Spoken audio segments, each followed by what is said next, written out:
The end of the path is beautiful, but this whole path is beautiful. Like the Buddha said, it is beautiful in the beginning, beautiful in the middle, and beautiful in the ending. So this whole path is enjoyable, beautiful, and wherever you are on it, you can just draw so much goodness out of it.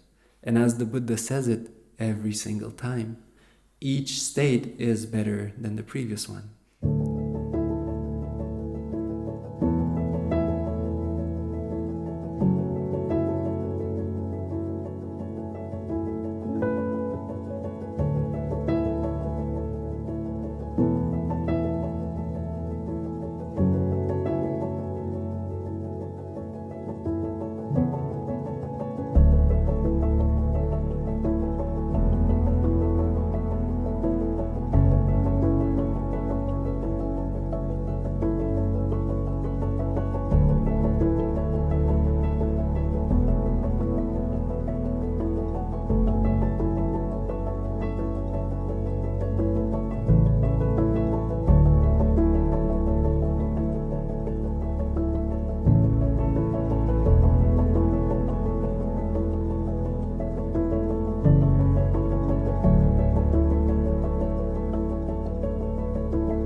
Good evening. This is good. That was a good one.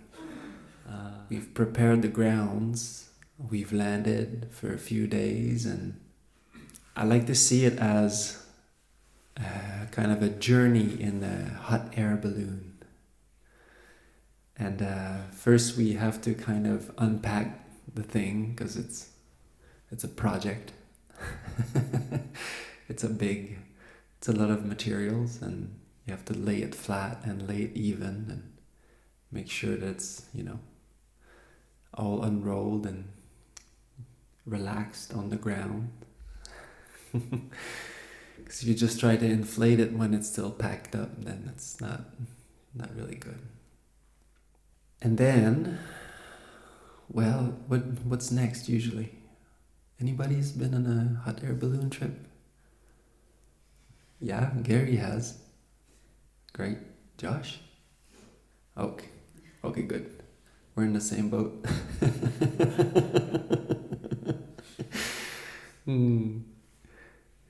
I'm just guessing what it what it must be like. But it's pretty fascinating. So what's the next step? Usually. You guys have been 6Ring Sankharas for too long now. No thoughts. Very good. People were listening last night. You blow it up. Yeah, you blow it up. How does that work? You blow it up like... You put some ice in it?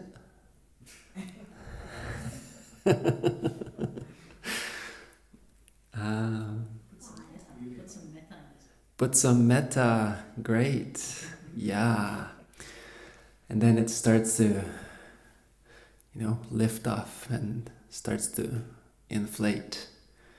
And you start to see it's a kind of a balloon. It's kind of like the metta and the joy, the smiling, the hot air.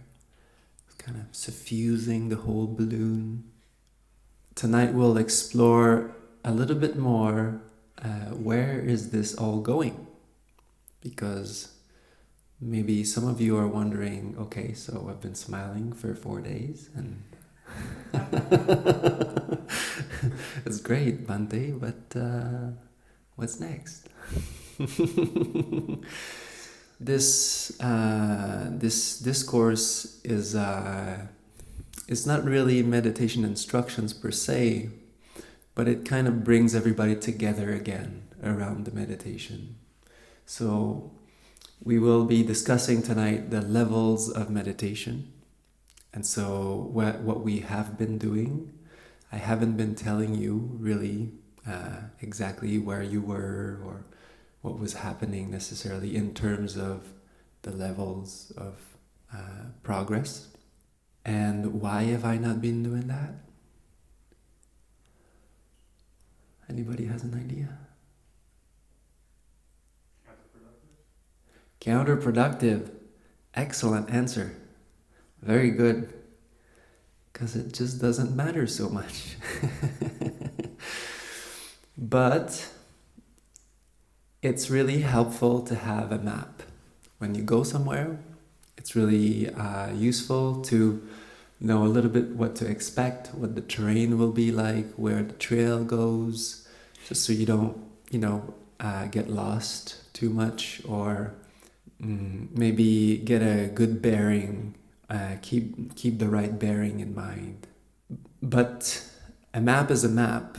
A map is not the terrain. So to try to do the map is counterproductive, which was an excellent answer. So the map, the levels that I will be speaking about tonight, that we will be speaking about tonight, is not something that we do. Right effort is the thing that we do. So loving kindness, 6Ring, that's your main concern. These levels of meditation, as you just do this, will only happen on their own. So we don't actually need to do this. We don't need to want to be, going to the next step or playing with those. It's not really the way it works. But at the same time, it can bring a lot of faith, also a lot of confidence, because we understand, okay, this is where I am. So at the same time, it can be very useful. So it's a double-edged sword. So sometimes it can create unnecessary proliferations, and sometimes it also can bring a lot of confidence. So I would recommend to stay on the side of the confidence and the humility and just enjoying where you are and not worrying about this. But also, for you who have maybe read the discourses of the Buddha, maybe you're aware of something that is called Jhāna. And these jhanas are, nowadays they're kind of conflagrated into this really esoteric, kind of almost unattainable kind of thing in this teaching. Yet the Buddha talked about them a lot, like a lot. If you read the suttas, if you read the discourses, you'll notice that they come back over and over and over and over again. It seems interesting to think that the Buddha would teach something so much and it would just be completely unattainable. And so, because we have people from different backgrounds, and I'm just gonna spread the information evenly, and so that everybody understands. This word Jhana in the early Buddhist teachings has become this kind of very high and special thing that is only attainable by a very selected elite few. When I wanted to become a monk, I wanted to go in another tradition at first, and they teach another kind of meditation, which is very classical, one-pointed absorption, concentration. And they were very well versed in the jhanas. That's what they were doing quite a lot. And I was told by some of these very elder monks in that tradition that usually it takes 1 to 2 years for a monk who is actually like devoting their entire life to this, like monastic life. That's what they're doing, and at least 5 hours a day, because that monastery was, you had to meditate 5 hours a day minimum, which is kind of why I wanted to go there. That's how much it took to attain the first jhana, the first level of meditation. So often, very often, just being a lay practitioner, you would just be told, like, forget about it, it's, you're just dreaming in ultra HD. I would ask a question about Abhidhamma, for example, and they would tell me, like, no, forget about it. It's complicated. You're a layperson, you can't understand this. So, anyhow, so that's kind of like and that's quite general understanding of these states. So that's why it's very taboo, actually, to talk about this. But we are brave. And we will tackle the beast. And in my own journey, in fact, it was something that was really important. In fact, this is what really made me resonate, like, instantly. One of the things with this teaching, with Bhante, my teacher, was when I heard him talk about the jhanas, because I was practicing the other kind, and it was quite difficult, you really need to, that's it, like, that's all you do, and the little less distractions that you have, it's really going to impact your one-pointedness a lot, and you have to be really kind of strict with yourself. But when I heard Bhante talk about these stages, it really kind of opened up doors in my mind. I felt like, wow, this is like closer to what I'm understanding when I'm reading the suttas, actually. Because when I'm reading the Buddha's explanation, it seems quite, it comes over and over again, and it just seems like such an important thing to be able to experience, on this path. And it didn't sound that esoteric or that inaccessible.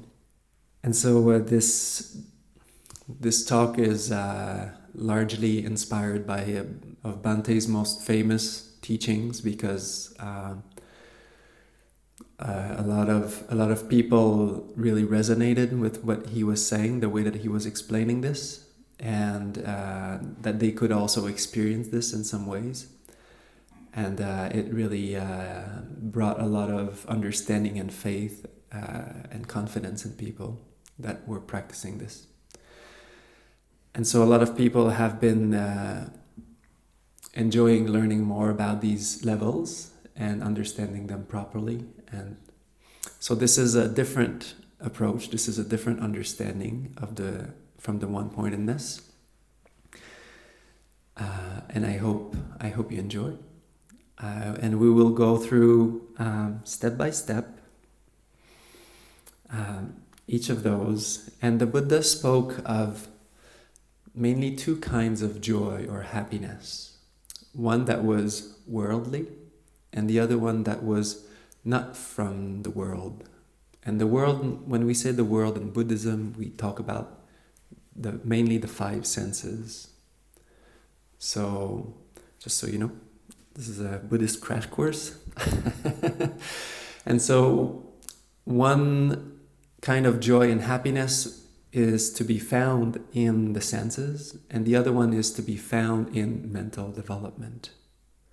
And so tonight is an exposition on how to develop this joy and happiness. And this is from a sutta which is found in the same book again, the Middle Length Discourses, number 59. But long story short, Ananda is speaking with the Buddha. The Buddha is explaining to him the two kinds of joy and happiness that we can find in the world, and these sensations, these pleasant sensations. We can find pleasant sensations in the senses, but we can also find quite blameless, pleasant sensations arising from mental development. So he says, Ananda, there are these 5 kinds of sensory distractions. Forms perceived by the eye, which are desired and loved, seductive and enticing, mingled with desire and enticing. Sounds perceived by the ear, odors perceived by the nose, flavors perceived by the tongue, tangibles perceived by the body, which are desired and loved, seductive and enticing, mingled with desire and exciting. These are the 5 kinds of sensory desires, ananda. And the happiness and delight that arises rooted upon these 5 kinds of sensory desires. This is called the happiness of craving. So do you see the correlation with the little deer herd, the story of the deer herd and the happiness of craving? The deer herd being misled into trying to find happiness in there. And also tying up with last night's discourse with the 5 senses. Last night was the 6 senses, but we're still pretty close. And so, of course, there is a kind of joy and a kind of happiness, and that's also a good parallel to understand that there is that kind of happiness. It's true in the senses. When you eat good food, for example, it tastes good. Great. That's not suffering. It's a pleasant experience, of course. When you watch a good movie about something very wholesome, like people helping each other and like pacifying the whole planet, which is kind of rare to see, but anyhow. So there are these that joy and happiness is possible, but the thing is that it's very, very sketchy. It comes and it goes, and it's not really reliable. So to invest all of your happiness in there, it's not a really good investment, because anytime, this can be taken away from you from so many sources. I like the simile that the Buddha gives it's like someone climbing a tree who sees like all these beautiful fruits in the tree, and he's like, oh yeah, I'm gonna go climb that tree and pick all the fruits. And then while he's up there like taking all the fruits, somebody is seeing the same tree and thinking, oh, I also want these fruits, but I can't climb a tree, so I'll cut down the tree. While that other person is in the tree. So I just think that's really funny. Because that's how that kind of happiness works. We all want it, but everybody else too wants it. Ananda, those who say this is the highest peace, happiness and delight that can be experienced, I do not agree with them. Because there is another kind of happiness beyond this and more exalted. Here, Ananda, letting go of all sensory engagement, letting go of unwholesome mental states, still attended by thinking and reflection, with the blissful happiness born of letting go. One understands and abides in the first level of meditation. This is that other kind of happiness which is beyond and more exalted. And so here we have the very beginning. So usually the first jhana, or the first level of meditation, and by the way, the word jhana is still in use today. For example, in India, like in Hindi, dhyan just means to meditate. It's not like a special word that means, nowadays in Theravada Buddhism, for example, it means more absorption because of the way that we interpret it now. But in reality, the word jhana just means meditation. So it's just a level of meditation. There's nothing crazy complicated about this. And so the first level of meditation, I like to understand it as like a bit of an in-between state, because it's fairly active still. We still have that thinking and reflection going on, and we use that. And so here, letting go of sensory engagement, you sit down, you close your eyes. You're pretty much detached from the senses. Of course, it doesn't stop there, but that's a pretty good start. Viviceva kamehi. So you're not engaging in the senses at that point. Letting go of unwholesome mental states. Okay, so those are... Anybody has any idea? Monkey states. Monkey states. Oh, I like that. Yeah, yeah. Yes, very good. So we spoke about it, was it day 2? All of these unwholesome states. Mainly the 5 hindrances. Yeah, which are? Doubt. Yeah, there was no doubt in this. Good. Yes. Anger, yes. Yes. Restlessness. Sloth and torpor. And the last one, which is kama. Yes, kama chanda. Very good. Craving. Wanting, craving. Yes, kama chanda. But kama chanda is actually part of the first one, because it's viviceva kamehi. So the senses, basically, kama is like any kind of sensory engagement or desires. And then the rest is all of the other hindrances. So that's when it kind of gets a little bit more specific. So it's not just about closing your eyes and just saying, that would be great. It's a great, that's the start, so it's a good start. But then we also have to let go of all the hindrances, which, that's when it becomes a little bit more intricate. There's a little bit more in the practice there. So relaxing the whole body, that will help, right? The 6 R's.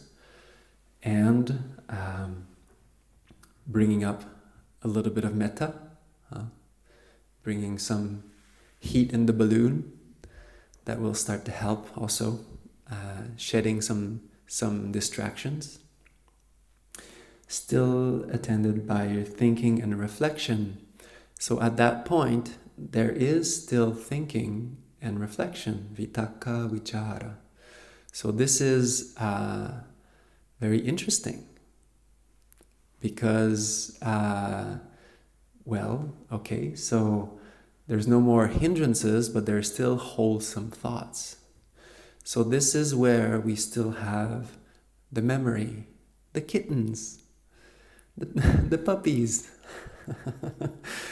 the place in nature, the visualization that are helpful, that are nurturing, the spiritual friend also all fits in there. This is vitakka vichara, thinking and reflection.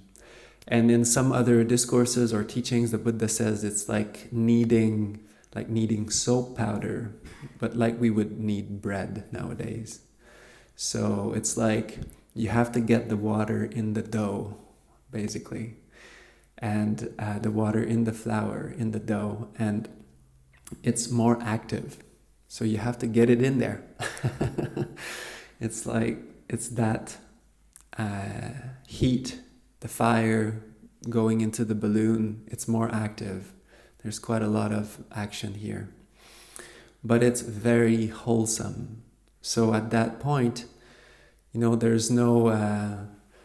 when the mind gets distracted into completely getting lost in thought, for example, going into a story or what this person said, and then we're not really with this anymore. And it's really helpful to know that these are also not cut, clean, dry, sterilized, boxed in, so there is quite a bit of room here to play with. There's, sometimes you're closer, sometimes you're further. And then the more you practice, the closer you get. And at some point you can actually stay in it longer. You'll be coming out of it. You'll be coming back in. And that's okay. That's the kneading of the dough. With the blissful happiness born of letting go. And letting go here is what I translate viveka, and which is often translated as secluded, which is not wrong, but it's a bit passive. And it feels like you just got nothing to do, really. It's just like whenever you're secluded from all of these things, and who knows when that happens, you're in the first jhana, for example. So, but I like viveka as letting go, because it's a more like it's a more tangible, it's a more practical, active principle. And by the way, all the translations that I've been using on this retreat and I've been giving you is my own. So, of course, the vocabulary is different. I spent a lot of time studying these texts and meditating and trying to relate to my own, experience in some ways, and what I've seen over the years, also with people. One thing that I've noticed, I mean, there's so many things to talk about, but one of the big things that I've noticed is that Pali is a very neutral language. So everything in Pali happens in the past. It's like having done this happened. That's the actual verb tense that they're in use in the discourses. So it feels like there's nothing happening ever. So it's a passive voice all the time. So it's all happened in the past, and it's all impersonal at the same time too, which is, it's understandable. But it feels like sometimes a little bit disconnected. Like there's no real instructions here. It's just like, well, when you know what to do, then all of this happened,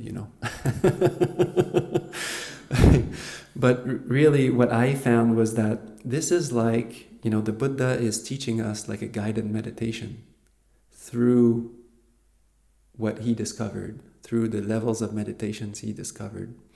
One of the monks in Sri Lanka, when I was reading the sutta, this very sutta, he said, this was so much like a guided meditation. And he actually told me to not engage with people so much when I was talking, because it was breaking his flow. And so anyways, that's pretty rare. Usually the feedback is the opposite. But I just thought it was interesting, and even to share with you that sometimes these teachings, you can just listen to them just for what they are, even if I wasn't doing the commentary over here. You could also, really sink into this. And when you do this for the sequence of the jhanas, it actually really feels like a guided meditation when it's done properly, and especially with these more kind of active words, it really feels like, well, okay, you can actually go with it.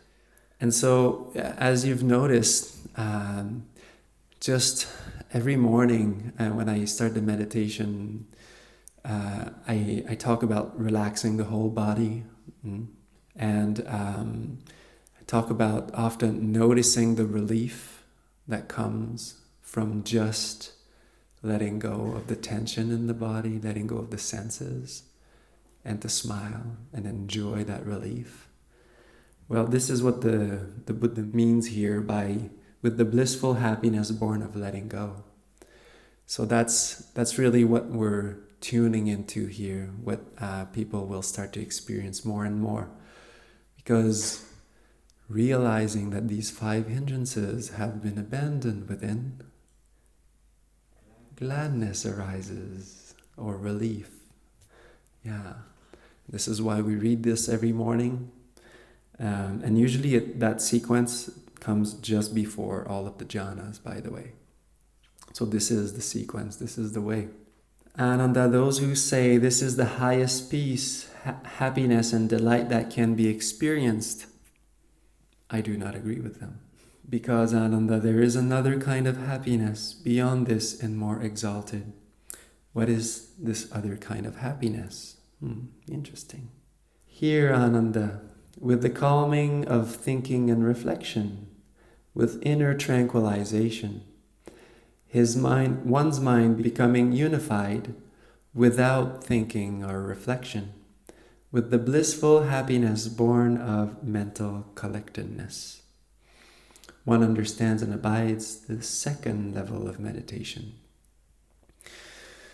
So here we have a little bit of a shift from thinking and reflecting to silence, mental silence.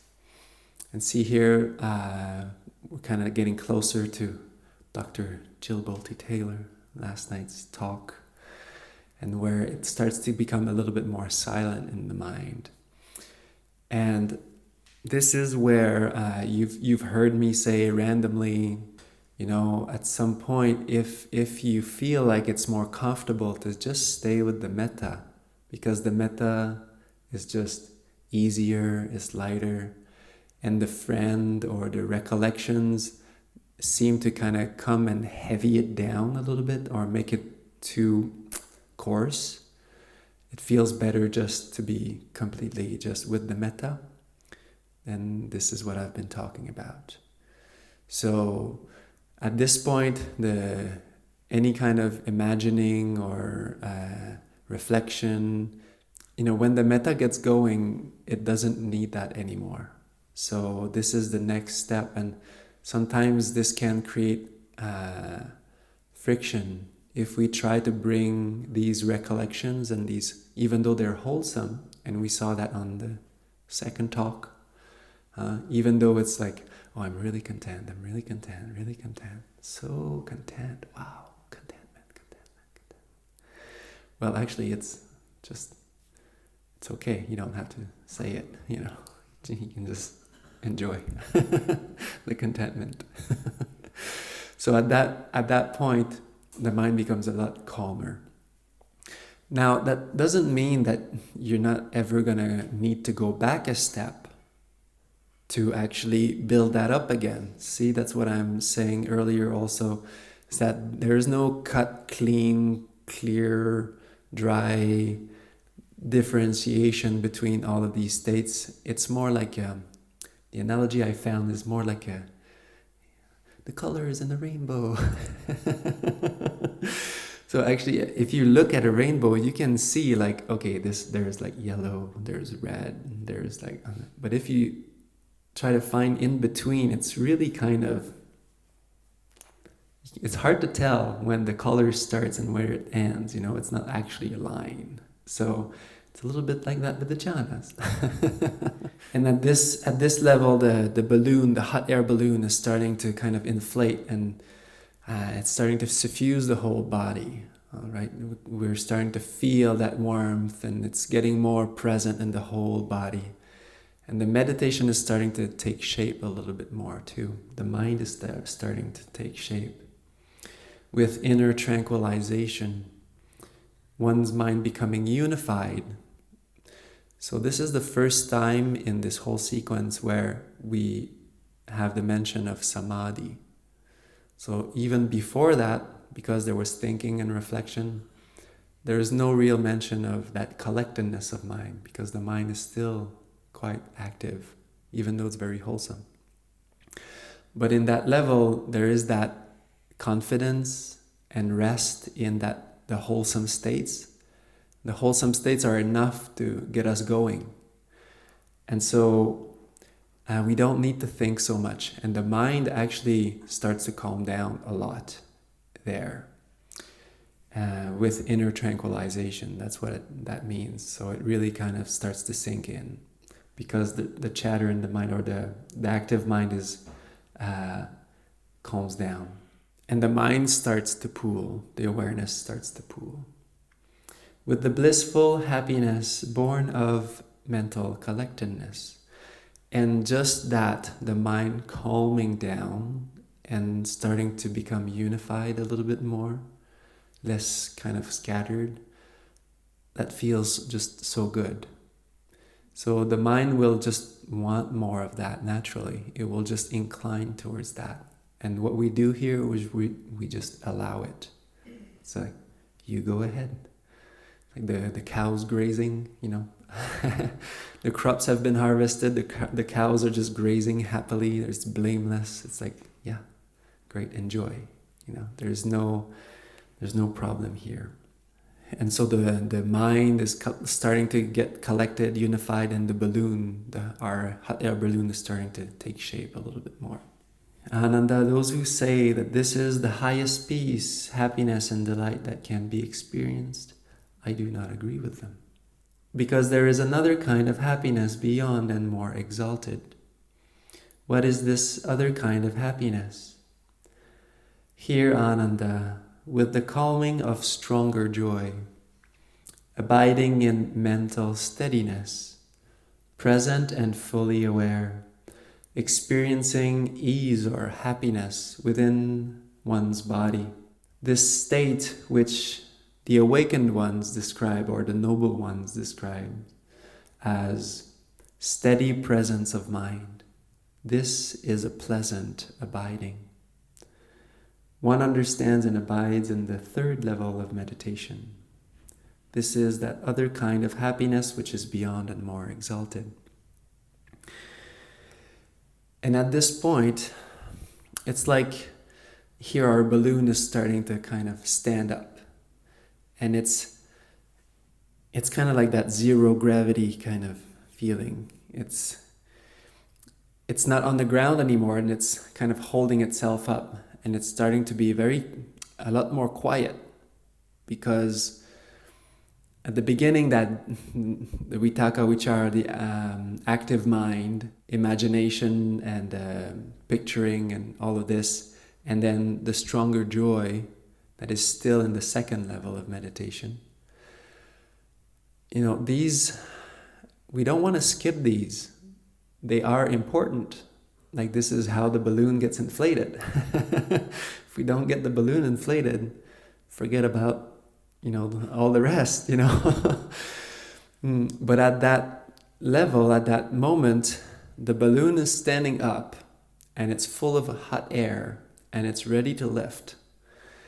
And there is that calm that's starting to arise there, where we don't need to put as much hot air in the balloon. It's got what it needs right now.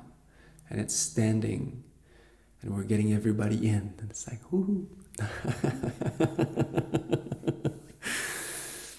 But that levelness of mind, so the stronger joy, the fire, the hot air, is not needed anymore.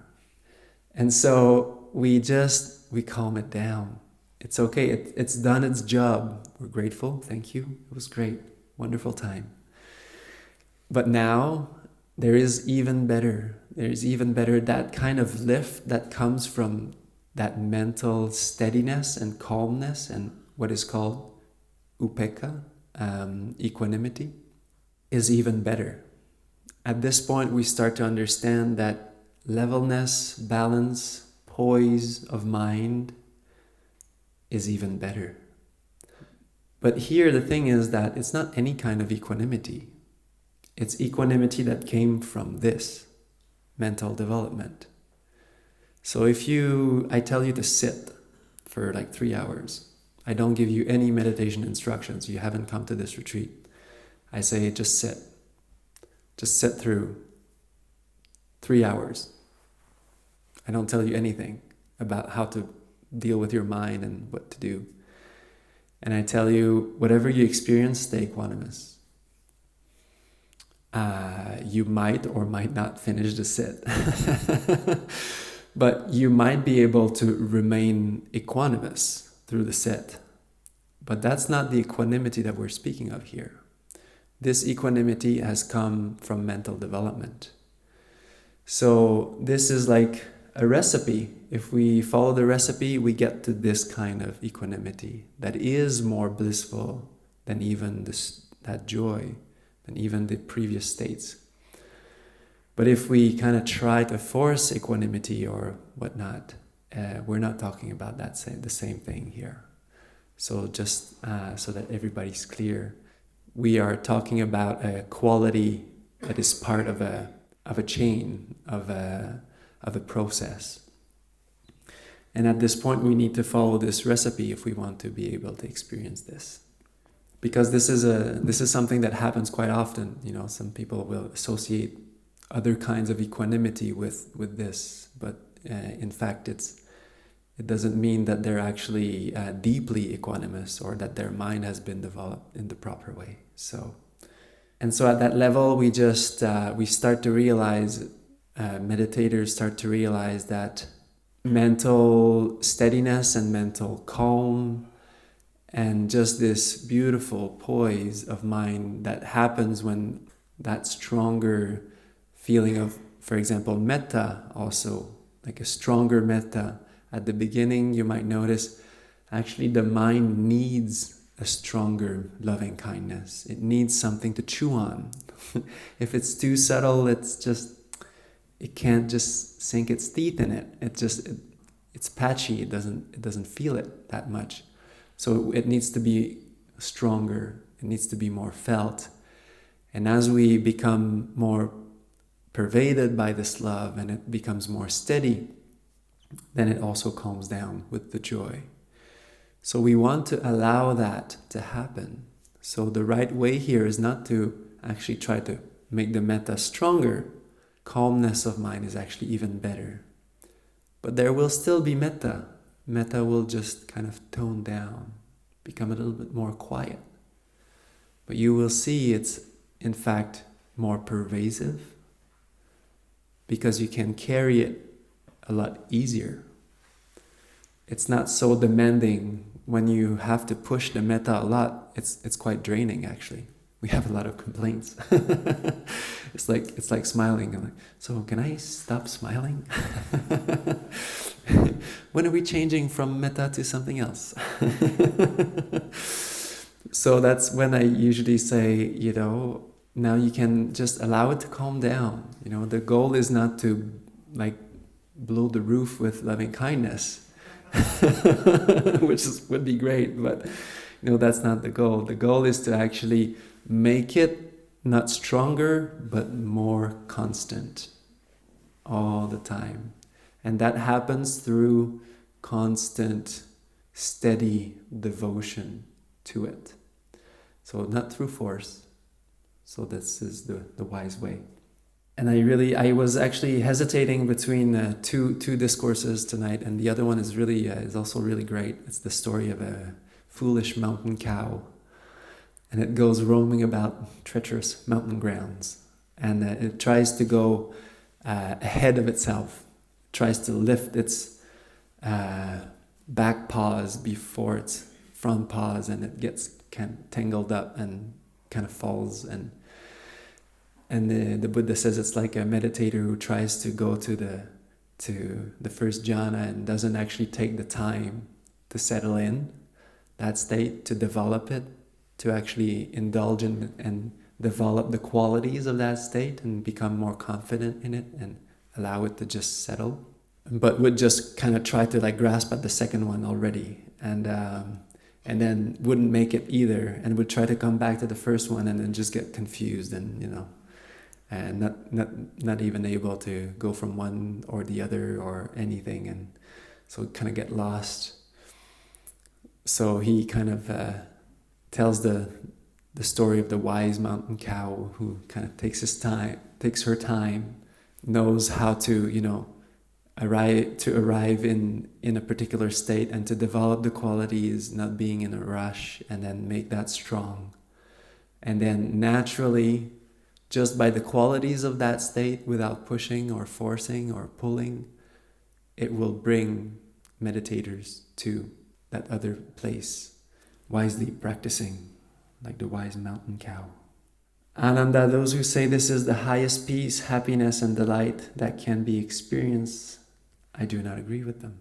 Because, Ananda, there is another kind of happiness beyond this and more exalted.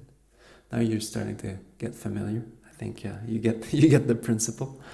Here, Ananda, unattached to pleasant experiences and unsteered by unpleasant ones, not shaken by unpleasant experiences. As mental excitement and heaviness settles, one's mind is balanced, purified by unmoving presence. One understands and abides in the fourth level of meditation. This is that other kind of happiness which is beyond. And now at this point, this is where the meditation starts to take off. And our hot air balloon is starting to get lighter than the gravity of the earth, bringing us into kind of a frictionless little like flight off the ground, pulling us up gently. The mind simply, the third and the fourth level are again, kind of quite close. They're basically talking about how the mind becomes just more steady. The fourth level is basically just the mind becoming very, very steady. Just whatever, sometimes you might notice that sounds might come in and might go out and you're not really affected by them. You might notice anything coming up at the senses that, you feel them, you know them, but it's not really shaking your mind that much. And the metta at this point becomes very thin. It's there, but it's very subtle. And we don't want to make it more intense. We actually want it to continue to follow that course of letting go. Because this is where, by the way, the Buddha called this state the beautiful, subha. And then what happens here is that this is the limit of loving kindness. So loving kindness here is still possible. Like I said, it's very fine, very thin. And it's very easy to maintain, but it's like it requires very little energy compared to before. Because the mind is just really steady. So it's always with it kind of thing. So it doesn't need to make it more substantial. But the metta itself, the loving kindness itself, at this point will become too coarse, will become too heavy to go further. And so the meditation here will start to change. And I've mentioned that to many people, but I've mentioned that in yesterday's talk, I think. Usually day 4 is when we notice that change too. And I want to say that also, I got a little side note for other practices that we teach. At this point too, it usually also takes that much time sometimes to notice if we're carrying a lot of heavy things with us. And so sometimes we just put the air in and put the hot air and it's just not lifting. And the thing is, at this point now, you want to check how many little sandbags you got. And some of them are pretty tightly bound. And it might take you a little while to untie them. But this is why forgiveness practice is really important. Forgiveness practice is part of this process. It's not a sidetrack that is you are being demoted if you're going to forgiveness. It's nothing like that. Forgiveness is the letting go of the little sandbags. And once you let go of the sandbags, guess what? You'll go just right up. And it's actually, for a lot of people, when they start doing the forgiveness practice, yes, it's harder because, of course, there's heavier emotions. And I'm not going to talk about the whole forgiveness practice tonight because it's a whole topic in itself. But it's really taking care of the foundation.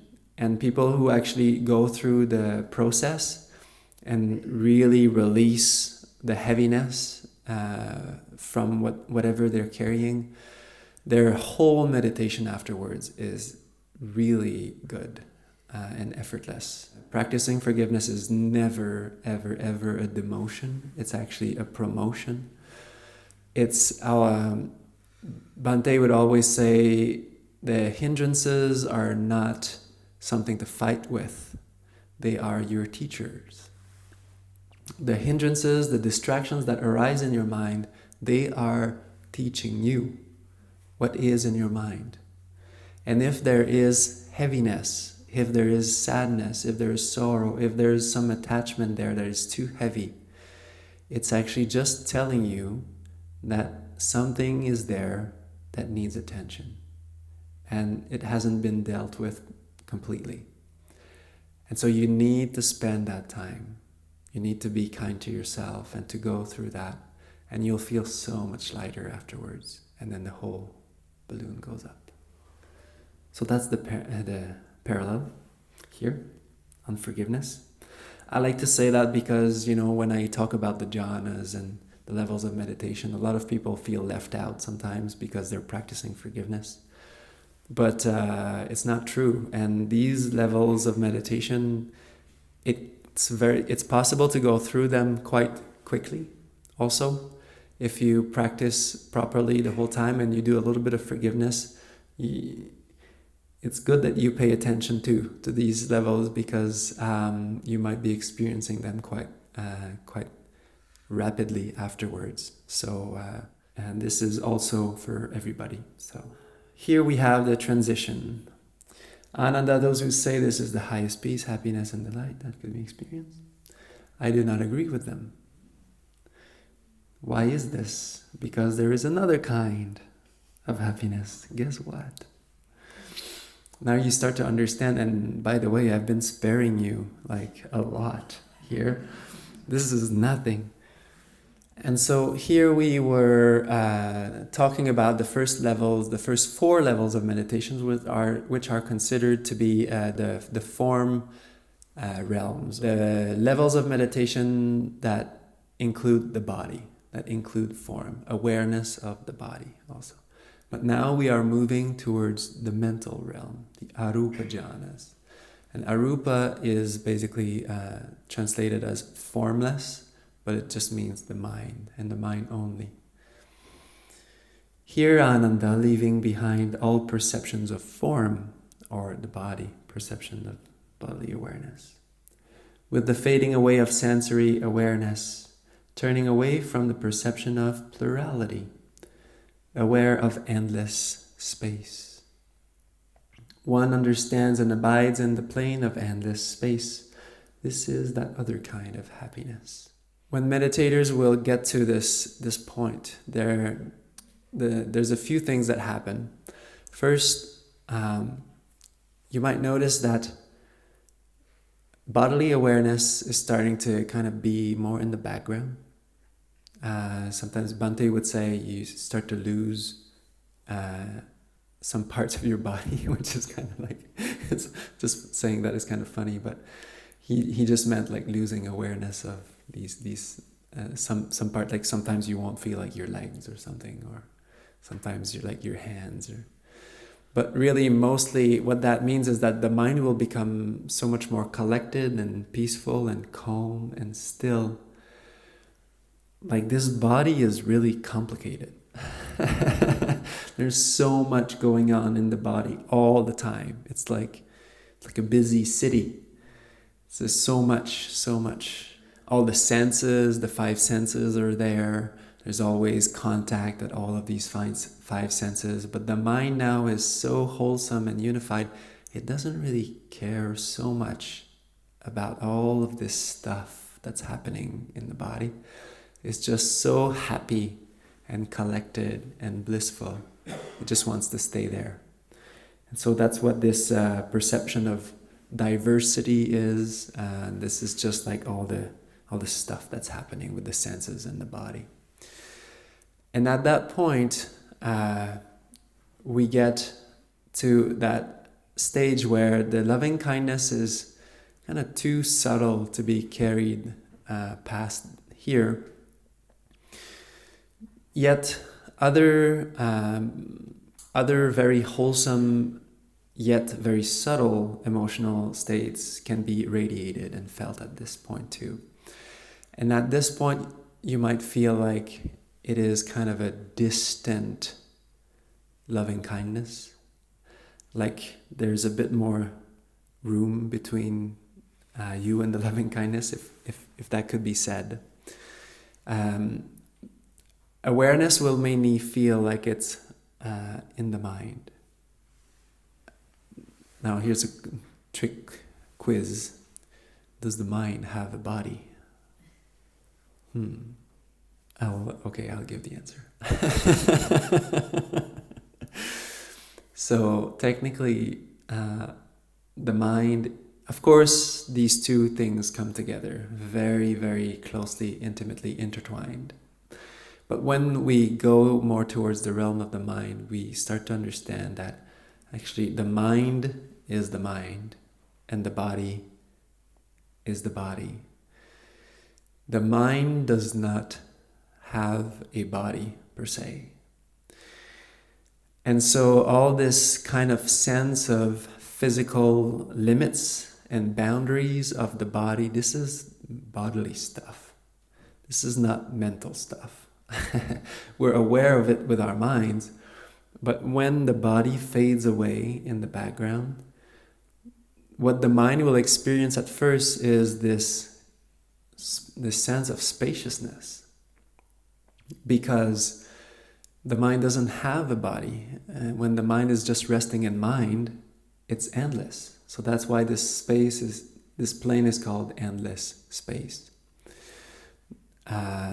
And this is where we kind of like go with our hot air balloon. We go above like the tree line, and we start to go above the hills and above all the houses and the roads and all of that stuff, and we start to see like, whoa, it just opens up. And there's that vastness. So you might feel like there is, the metta becomes very distant. You could also feel that as compassion, but not everybody understands that or feels that or experiences that. At this point, our practice here is based on another sutta also, which is found in the collected discourses, which is called Metta Sahagata, with loving kindness, and it explains the limit of each of the Brahma Viharas, the loving kindness, how far you can take it down the levels of meditation, compassion, joy, sympathetic joy, and then equanimity. And the Buddha says that the loving kindness stops at the fourth level. He says that the compassion stops at infinite space or endless space.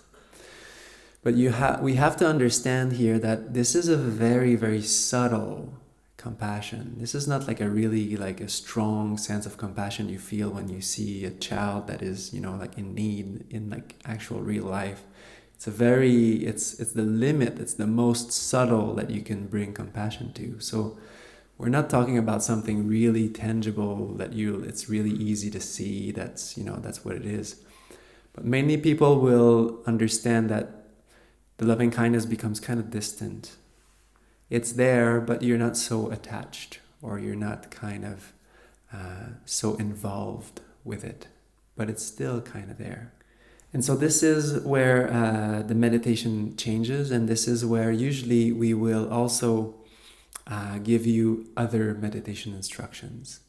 So on the interviews, it's already started. Quite a few people have received new instructions, and more and more we will be moving towards this mental realm of more release, less bodily awareness. The body is still there, but you're not really paying attention to it too much. And at this point, you can also remember to just radiate what you have. It's not complicated. But anyhow, we'll be speaking about this on interviews. So, anybody knows what's coming? Ananda? Those who say that this is the highest peace, happiness and delight that can be experienced, I do not agree with them. Here, Ananda, leaving behind the plane of endless space, aware of endless consciousness. One understands and abides in the plane of endless consciousness. Now see, description is getting quite a bit shorter. So we have a lot less happening here, and it's I like to point that out, that it's actually there's less and less things to say about these states here. It's getting very subtle. And the slight transition here is just, it's very subtle. It's just, I like to see it that as the balloon goes up, because that imagery is also helpful to understand. As the balloon goes up, like the earth is starting to feel like pretty distant, like the body is starting to feel pretty distant, and the mind is like, we're getting used, there's so much vastness, so much space, it kind of almost doesn't mean anything anymore, right? It's like, it's so like, there's no landmarks, there's no more, you can't tell, how far things are, because it's so so far apart. So you lose all these landmarks, and what you become aware is the balloon itself. So you just become aware of the mind, which is the kind of like the ultimate vehicle and the ultimate object of meditation, if we want to call it that. And so this is what is carrying us basically in the little bucket. This consciousness is basically, at this point, it becomes so vast that all that's left is just the hot air balloon, the little carriage we're in. So there's nothing else, like everything is kind of course, please. This is an imperfect analogy. It only goes so far once again. But I think it's kind of helpful to understand it. What happens here is that the main insight is that when you will become used to that vastness, what will be left is just mind. And the mind is a very active process. The mind is not endless, still, the unmoving stillness behind everything. In early Buddhist teachings, that doesn't exist. The mind is actually fabricated. Even consciousness is fabricated. And this is the kind of like the crown jewel of the Buddha's teaching in early Buddhism. So that even the mind is conditioned, even the mind is fabricated, and it's an active process.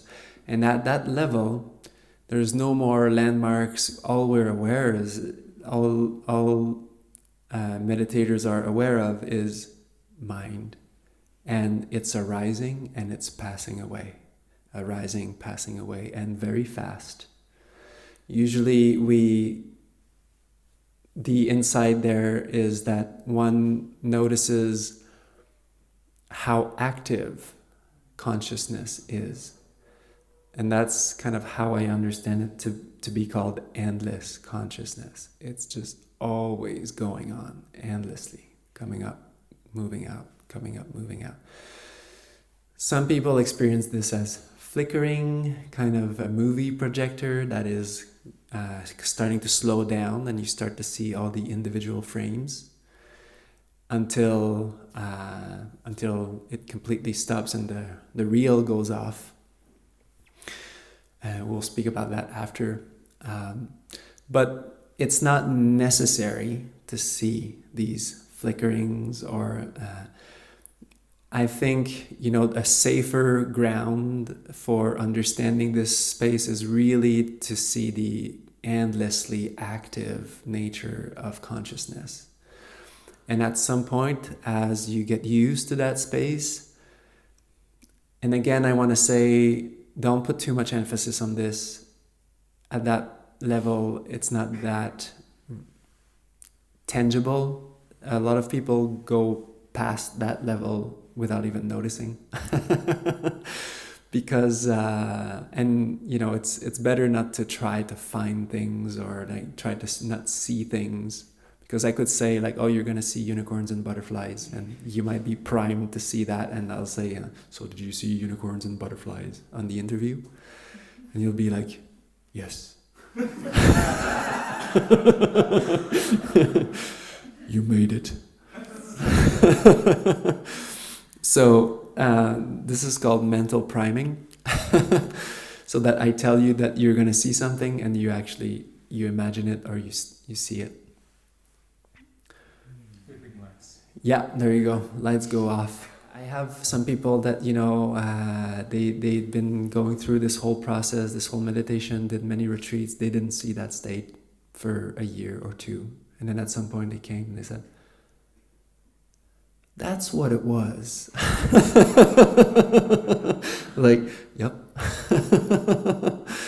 And so don't make a big deal out of this. I think the previous one is a more substantial step, which is there's a bit of a transition there. And then the Buddha says here, the limit of the Brahma Vihara of mudita, or sympathetic joy, is in endless consciousness. So here you can still feel quite a bit of joy. And joy, why does it go deeper? Because it's just so simple. Joy doesn't have like that stronger, oh, I love everybody, and it's like, wow, that stronger, more potent thing, or like compassion that has that element of another. And joy is just like, yay! So it's really, really simple. It's really simple. Joy it goes deeper because it's just so simple. It doesn't need much. And at that point, just all the wholesome states that you've been cultivating kind of culminates in there. And again, I want to say that this is not just like excited joy. This is just very light, very subtle. Again, even more subtle than the two previous states. So don't go and make a big deal out of what this all is. If you have some kind of light joy throughout all of this, throughout like endless space, endless consciousness, endless and nothingness, if you still have that light joy that is radiant there, you're in the right direction. Don't worry too much about all of that stuff. I'm just saying it because it's interesting to know. There's these states, that's their limit, but it's might take some time to get familiar with that, so don't worry. Anyhow, if you keep the mind sharp and in that joy, in that light joy, you will get there. Don't worry. Just radiate that wholesomeness. Anyone wants to take a guess of the next line? Ananda. Those who say this is the highest peace, I do not agree with them. Okay, here Ananda, leaving behind the plane of endless consciousness, aware of nothing in particular. That was great. That's great. One understands and abides in the plane of bare awareness or nothingness. I like to translate the plane of nothingness as bare awareness, because it also, this is really up to you, but nothingness, there's, it can be misleading sometimes. People think they get to like nothingness, there's nothing, oh yeah, that was nothing, and then there's nothing and emptiness and voidness and nothingness and all of these nesses. It works great, it's true, there's not much going on there. It's like so basically this is the limit of the last Brahma Vihara, which is equanimity, which I like to call blissful calm or blissful poise. Equanimity, it's a good word, but for me it's not really. I have a easier time radiating calm, but that's just me. And so, and blissful calm is because We need to remember that this is not just calm that comes from sitting on a couch watching Netflix. This is calm that came from all of this chain of mental development. And it's that steady poise of mind which is very blissful. Not excited, but very, very blissful. And as the Buddha says it every single time, each state is better than the previous one. So I'm assuming everybody got this so far. So, we're not talking about we're not kind of becoming, it's not becoming less good as we're going. Like the Buddha wouldn't be like, oh yeah, this was nice, but now I'm feeling like it's, kind of boring. So I'd like to get less happiness and less bliss and freedom. And no, in fact, when the Buddha awoke under the Bodhi tree, he sat for 7 days straight without moving in the same posture, enjoying the bliss of freedom. That's it. It's the first thing he did. Then he stood up, sat under another tree for 7 days in one posture, enjoying the bliss of freedom. That's what he did. And the third time, 3 weeks. So I mean, it's gotta be good, We're not going something that is less good at the end than it was at the beginning. So we need to also keep that in mind. It's not just becoming more checked out and equanimous in a kind of a disassociated way. It's actually really kind of very blissful. And so this will be the limit of equanimity or blissful calm, radiant calm. And this will also be the limit of any kind of radiating, because radiating is a noun or a verb?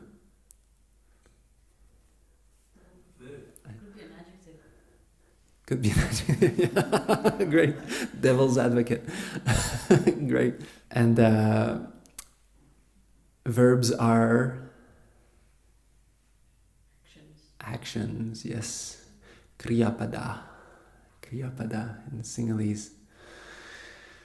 And so the action here becomes too much. The ing becomes too much. And the mind wants to let go of that verb, wants to let go of the action. And at that level, the mind has cultivated all of these wholesome states. And it's like a beautiful stand for the mind. And at that time, the radiant calm or radiant equanimity, whatever you want to call it, becomes so still. The mind starts to feel like this radiating is just kind of getting in the way. You don't really want to do it anymore or need to do it. And then it starts to let that go as it relaxes. And by the way, we've moved through all of these stages using the 6 R's, becoming lighter and lighter and lighter. The 6 R's are not that strong at that level. It's just like a little distraction. And then you release, relax, smile. But it's kind of happening on its own at this point. And the mind will start to basically be so still that it becomes able to just stay there on its own. You don't need to do anything. And so that's kind of an interesting transition too. So at that level, there's not going to be much anything you're doing anymore. And at that level, it's all about moving out, moving away, letting go, becoming less involved with anything that's arising. There are perceptions, sensations arising, passing away. Some people might see some lights, some white lights. Sometimes it's blue, sometimes it's red, sometimes it's here, Sometimes it's there. Sometimes it's kind of there, like this. Sometimes it's other perceptions, like flashing little images or whatever. Doesn't matter, just relax. Doesn't matter. Distractions are less likely to be very long there. They're going to be a lot smaller, less potent. But still you'll see some tension in all of these perceptions, and then you can always relax that. Now, I haven't spoken much about time, but in the meditation, this will usually take some time to get there. So the mind needs time to settle down to that level. And what happens here is that usually to get to the first 4 levels, usually if about an hour of beginning on the retreat, about an hour of meditation can get people there. To go further than this in the more mental realms will require more and more time. So an hour and a half, sometimes 2 hours and 2.5 hours. And to get here and to really make that plane tangible, established, well developed, will take probably around 2.5 hours in one sit, usually. Of course, this is not cut and clean, dry. There's variations to this. If you've practiced before, it can happen faster, it can happen sooner, but still, remembering that the mind will need some time to settle, especially at the beginning of the retreat. And we're still at the beginning, by the way. We're still kind of, warming up. So we're just, basically now we're just drifting higher and higher in a very, very tensionless kind of space. And we're so high that the gravity is kind of not so much felt also, and the mental space starts to change. It becomes very, very light, and preparing for the next stages.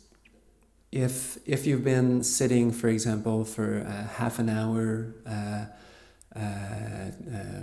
20 minutes, half an hour, or 40 minutes, 45 minutes, or wherever you've been staying in terms of time, if you've been staying for an hour, for example, for the past 2-3 days, but more specifically for like 20 minutes, half an hour, before you stand up and break your sit, have a look at your mind and notice, what is the mind doing?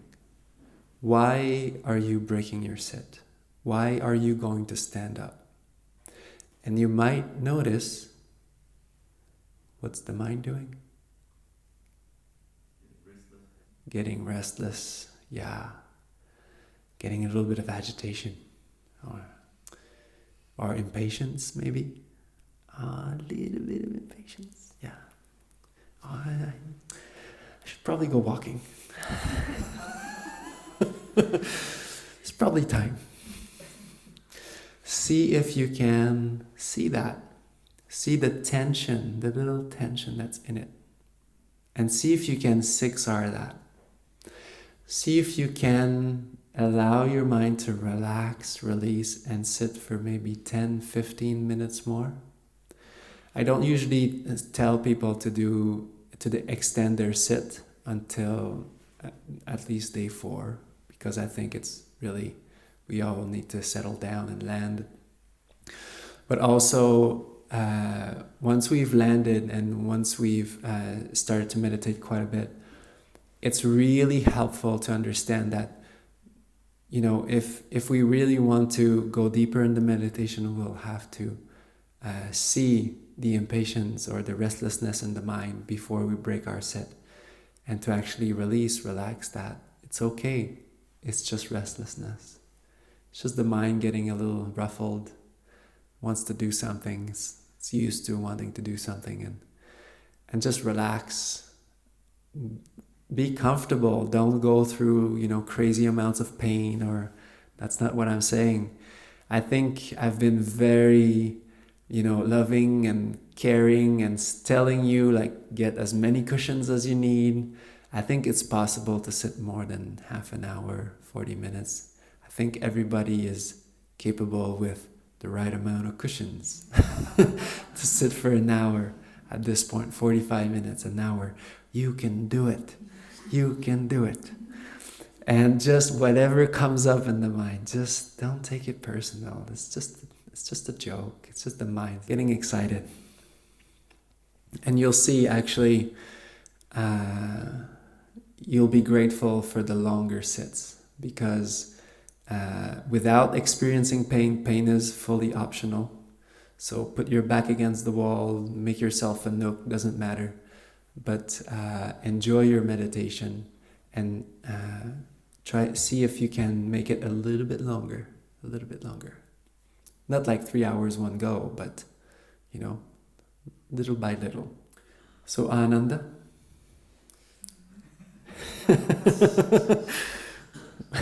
What's going on? Here, Ananda, and this becomes interesting. Leaving behind the plane of bare awareness or nothingness, one understands and abides in the plane between awareness and its limit. Interesting.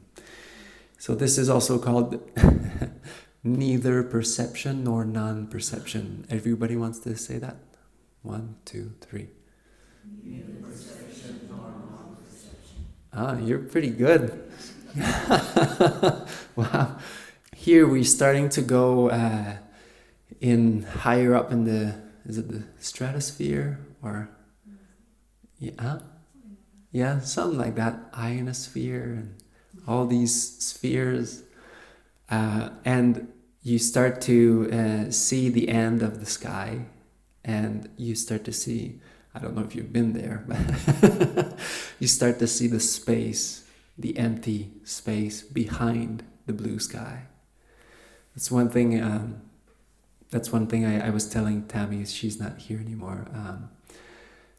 In the Himalayas, that's one thing I like about being in the mountains higher up, is that you can see the black of the empty space behind the blue of the sky.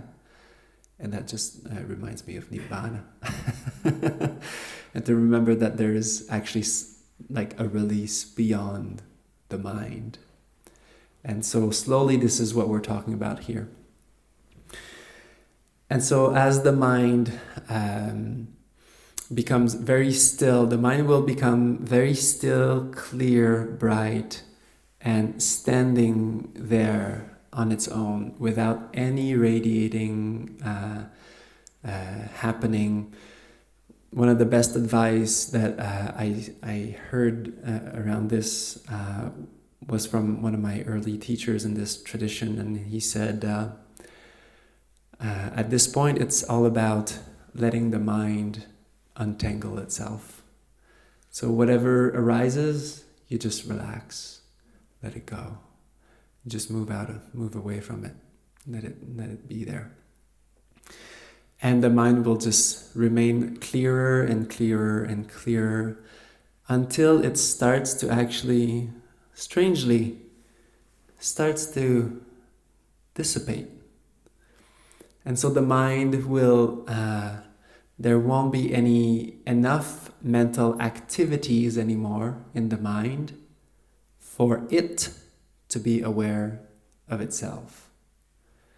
And so this is kind of an interesting place, because the Buddha said you can't actually really enter into this space and be aware of that. It's only once you come out that you can retrospect on your experience and see, yeah, right, there was no awareness there, or there was no real awareness, kind of dissipated. And so it becomes so clear and dissipated and liberated, free, that it kind of fades. And you might notice that there is quite a lot of relief also, because the mind is quite active, still there. Very little activities, but still active. And so you just keep relaxing. Ananda. I'll read it one last time because this is the last time. This those who say this is the highest peace, happiness, and delight that can be experienced, I do not agree with them. Why? Because there is another kind of happiness beyond this and more exalted. What is this happiness? Here on the leaving behind the plane between awareness and its limit, one understands and abides in the release from perceptual awareness, or the release from experiential awareness. This is that other kind of happiness which is beyond and more exalted. Having seen with discernment, mental distractions are completely brought to an end. By this line of reasoning, friend, it can be understood that Nibbāna is happiness. And so here we have the whole process of the whole release of mind, where there is a stage where we can let go, or consciousness can be completely let go of. All the mental activities that form consciousness. And I'll be speaking about this later on this retreat, on the talk on dependent origination, how this happens. But the mental activities become completely dissipated. Meditators will feel like more and more confident in that space in between the end of the sky and the open space behind, even though it's really unclear. I mean, in a way, it's very clear because it's very open and bright. But at the same time, it kind of vaporizes sometimes, and these moments will become longer without much awareness at all. And at some point, there will be kind of a dip where all of it will be gone, and there might be a very deep sense of relief arising from this, especially coming out back to awareness, and the awareness realizing that it actually just let go completely of itself, which is like diving into an infinite ocean of release and freedom and bliss, which is not felt, but felt when one comes back. The mind has never been this free, this liberated, this released, at rest, than in that state. So when one comes out of it, it's just this big relief that is felt. Sleeping does not come even close to this. It's something that is only experienceable by doing this. And so here we are. This is the whole path, and this is where the balloon actually just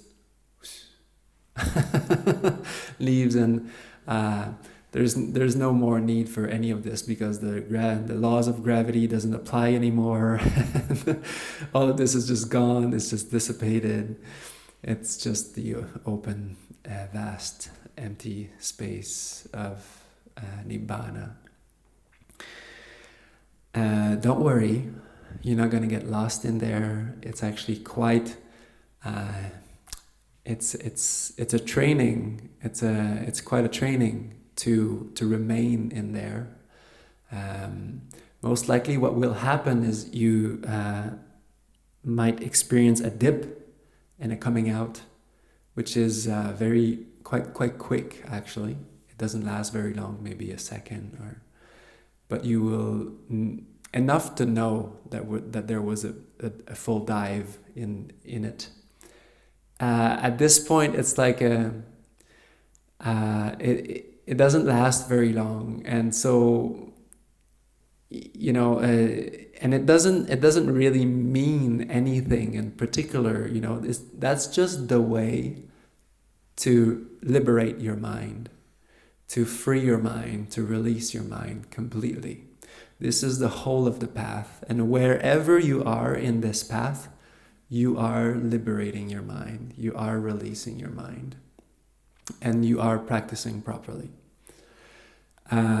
Attaining Nirodha, this is called also Nirodha, samapati, cessation, at the very end. Doesn't mean anything in particular in terms of attaining anything or awakening in itself. It just means that you cleared your slate quite well. It's very clean. It's like stainless now. There's nothing on the surface. And that really helps you in your day-to-day life because you know, it's also a really deep experience that also carries on with you in everything that you do. So it also gives you a lot of faith, a lot of confidence in your own practice. So that is where you really want to look for your progress. And like I said, this might or might not happen, but wherever you are, if you keep practicing like this, whether you attain this or not, it doesn't actually matter. You will see that the defilements in your mind are getting weaker and are fading away. And you will see that in your day-to-day life, you get less agitated, less angry, less upset. Mind becomes more steady. That's all that means. And you will start to see that the coarser defilements just start to wear away. And this is the path. This is the one-way path of of how the mind gets cleansed, how it happens. The end of the path is beautiful, but this whole path is beautiful. Like the Buddha said, it is beautiful in the beginning, beautiful in the middle, and beautiful in the ending. So this whole path is enjoyable, beautiful, and wherever you are on it, you can just draw so much goodness out of it. And I just like this last little line about the Venerable Sariputta, who says, Nibbāna is blissful, friends. Nibbāna is blissful. And the Venerable Uddhayi says, but what is the reason why, friend Sariputta, it is said that Nibbāna is blissful when there is nothing to be felt there? He said, and then he says, that is exactly why it is blissful, friend. Because there is nothing felt. And so of all of these felt experiences from the senses and even mental development, letting go of all of it is the highest bliss because nothing is felt there. And we don't know because we're so used to be with our own minds, we don't know anything else. We don't know when there's the release from all of this activity. But when when somebody experiences that, like Venerable Sariputta here says, there's nothing more blissful because it is a rest and a release that we've never experienced before except through this.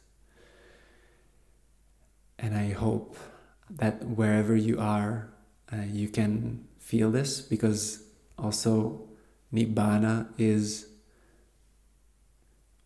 every single time that you siksar is also a mini-nibbana.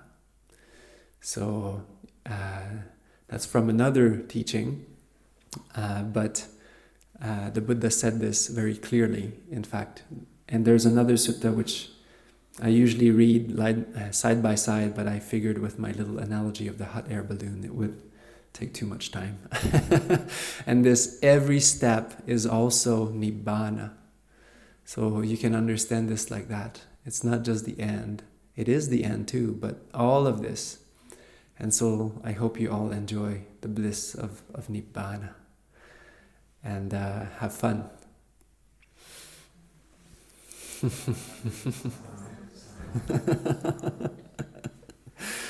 Great. let's share our merits and enjoy the bliss of freedom. May suffering ones be suffering free, and the fear-struck fearless be. May the grieving shed all grief, and may all beings find relief. May all beings share these merits that we have thus acquired for the acquisition of all kinds of happiness. May beings inhabiting space and earth, devas and nagas of mighty powers, share these merits of ours. May they long protect the Buddha's dispensation. Sadhu, sadhu, sadhu. So you've been sitting for almost 2 hours.